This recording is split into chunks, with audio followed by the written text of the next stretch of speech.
الزواج الناجح بقى أن مشاكل الزوجين لا تتعداهما، يعني لا يدخل أمه ولا أمها ولا أبوه ولا أبوها ولا أخوه ولا أخوها، ما فيش حد. ليه؟ قال لك لأن هناك فارق بين خلاف بين اثنين لهما جامع آخر وخلاف يدخل فيه من لا جامع له. طب المرأة وزوجها وحصل بينهم وبين خلاف، فيه جامع يجمعه، يطلع بره ويشوق لمراته ويرجع يتمحك، هي شوقت لجوزها ترجع تتمحك. انما لما يكون الام والاب واللي مش عارف ايه وبتاع دخلوا ما عندهمش هذا الايجاب، ولذلك كل نزاع يتدخل فيه ثالث لا يمكن ان ينتهي الا على فشل. نزاع يظل بينهما يزغزها نغزه كده يضحك مش عارف عايز تنتهي الايه؟ تنتهي المساله. وايضا حتى لا يخدش كبرياء واحد منهما امام اهله ولا اسرته.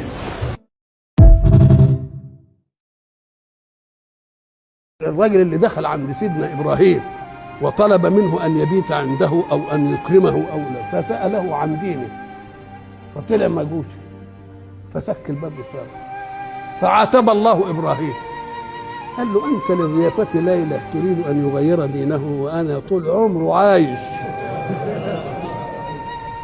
فغير سيدنا إبراهيم ولحق الراجل. قام الراجل قال له ما أنا جيت لك ونهرتني، إيه اللي جرى؟ قال له لقد عاتبني ربي فيك. قال له نعم الرب، رب يعاتب أحبابه في أعدائه. أشهد أن لا إله إلا الله. نعم. الذي يخاف من الخوف نقول له أنت معين لمصدر الخوف، أعنت على نفسك مصدر الإيه؟ الخوف. أخوفك وانزعاجك يمنع المخوف؟ لا، انشغل بما يمنع المخوف، ودع المخوف إلى أن يقع فلا تعش في فزعه قبل أن يأتيك.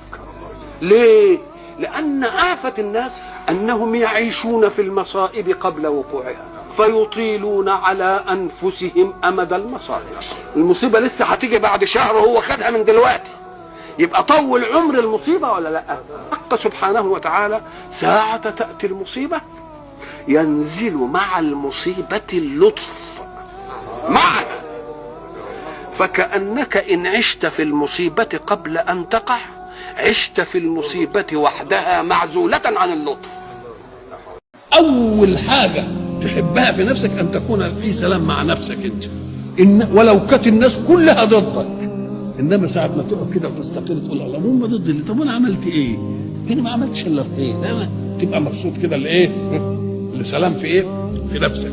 وأما يكون في سلام من نفسك يبقى الناس عندك كلها ما فيش لها ضغط ولا غل ولا نزعنا ما في صدورهم من غل تجري من تحتهم الأنهار. ومن عجيب أمر الرزق أن رزق كل إنسان يعرف عنوانه وأنت لا تعرف عنوان رزقك، انما هو خبط عليك كده الباقي. عجبت لابن ادم يسعى فيما ضمن له ويترك ما طلب منه. اياك ان تتكبر بما اعطيت لتنسى من اعطاك وتنسى اصلك الذي كنت عليه، ولكن انظر الى من انشأك من الشيء المهين بهذه العظمه. ايه العظمه اللي جات لك دي منين؟ من الشيء المهين. الشيء المهين. اوعى بقى تقول انك انت احسن من حد. الذي يتكبر يبقى في غفله عن ملاحظه كبرياء ربه، انما اللي تملي ربنا بباله ما يقدرش يتكبر لانه متضائل امام اله.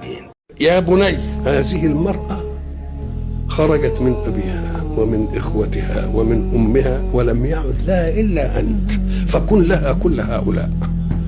ساعة ما تشوف عندك مال يبقى قول يا ترى اللي ما عندوش مال ده الرزق بتاعه في ايه؟ ممكن تلاقي رزقه في عقله،